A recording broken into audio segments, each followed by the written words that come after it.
आदरणीय क्षेत्र कार्यवाह जी, उपस्थित सज्जन, माता भगिनी, सभी को नमस्कार। आज नेताजी की जयंती है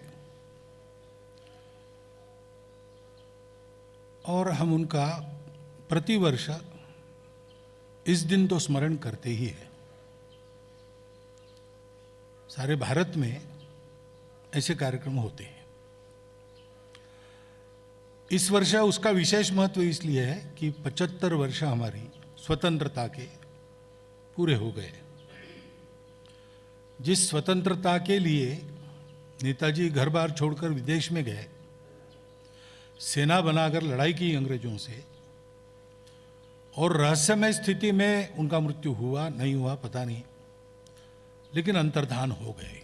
पूरा जन्म, पूरा जीवन अपने सुख की चिंता किए बिना देश के लिए समर्पण कर दिया।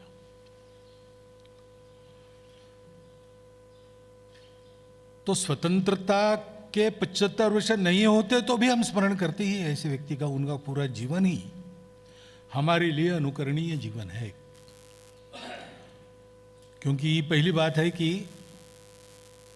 उस जीवन को उन्होंने स्वार्थ के लिए नहीं जिया, वो अपने लिए, स्वयं के लिए नहीं जिए, अपनों के लिए जिए। भारतवर्ष गुलाम था और गुलामी में रहना ये किसी समाज की स्वाभाविक स्थिति नहीं है। वो उसके लिए कलंक है, अपमान है। तो भारत माता के पुत्रों का एक कर्तव्य होता है ऐसी स्थिति में कि वो अपने देश की स्वतंत्रता के लिए प्रयास किए। नेताजी ने वैसा किया। पूरे भारतवर्ष की स्वतंत्रता। वैसे नेताजी का परिवार मूल रहने वाला उड़ीसा का था। पढ़ाई लिखाई बंगाल में हुई। कार्य क्षेत्र पूरा भारत रहा और विदेश जाकर अंग्रेजों की सेना में शस्त्र चलाना प्रशिक्षित होकर जो लड़ रहे थे, उनके मन में, अपने लोगों के, देशभक्ति की ज्वाला उन्होंने जागृत की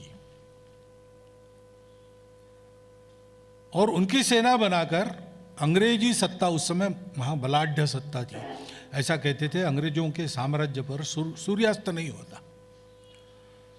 इतने पराक्रमी और प्रचंड सत्ता को उन्होंने चुनौती दी। केवल दी ही नहीं, यहां आकर भारत की दहलीज को पार करके स्वतंत्र भारत के सरकार की घोषणा भी उन्होंने की। अब ये सारा करते समय सब भारतवासियों को उन्होंने जोड़ा। इतना कड़ा संघर्ष अंग्रेजों के साथ किया तो कितना पराक्रम होगा, कितना स्वाभिमान होगा, परंतु एक भी झगड़ा अपने लोगों के साथ नहीं किया। देशभक्ति क्या होती है? पूरे देश के लिए काम करना। अपने देश के लोगों से मतभेद होने के बाद भी झगड़ा नहीं करना। कांग्रेस के वो इलेक्टेड प्रेसिडेंट हुए थे, कुछ कारण होगा, पता नहीं क्या है, गांधी जी की इच्छा नहीं थी और मेजॉरिटी सुभाष बाबू के साथ थी। वो झगड़ा कर सकते थे, उन्होंने नहीं किया, वो विड्रॉ हो गए। क्योंकि विदेशी व्यक्ति, विदेशी सत्ता के खिलाफ लड़ना है, देश को एक होना चाहिए, एक रहना चाहिए। तेरा मेरा छोटा छोटा स्वार्थ जो है उसको भूलना, अपने स्वार्थ का बलिदान देकर देश के स्वार्थ के लिए, देश के हित के लिए लड़ाई करना। जो सेना उन्होंने बनाई, यहाँ चित्र लगे हैं, उसमें नाम आप देखेंगे तो आपको ध्यान में आएगा। पूरे भारतवर्ष के लोग उनकी सेना में थे। जाति, पंथ, मत, प्रांत कुछ नहीं, पूरे देश को एक करने की उनकी शक्ति थी, क्योंकि वो स्वयं पूरे भारत को अपना देश मानते थे। ये राष्ट्रीय प्रवृत्ति उनकी थी। तो देशभक्ति और अपने देश की एकात्मता की स्पष्ट कल्पना और साथ साथ उसके लिए सर्वस्व समर्पण करने की प्रवृत्ति। सब कुछ दे दिया, अपने लिए कुछ नहीं, देश के लिए सब कुछ, ऐसा उनका जीवन है। और प्रेरणा उनकी अपने देश की सब कामों की प्रेरणा रहती है, वैसे उनकी भी प्रेरणा आध्यात्मिक प्रेरणा थी। उनका साहित्य पढ़ेंगे आप तो आपको ध्यान में आएगा। वो तो एक बार हिमालय में चले ही गए थे उनकी जवानी में। तो ऐसी एक आध्यात्मिक प्रेरणा धारण करके संपूर्ण भारत जो अपनी मातृभूमि है उसके लिए सर्वस्व बलिदान करना, ये काम उन्होंने किया। उस समय हम गुलाम थे तो इसका उपयोग स्वतंत्रता के लिए हुआ,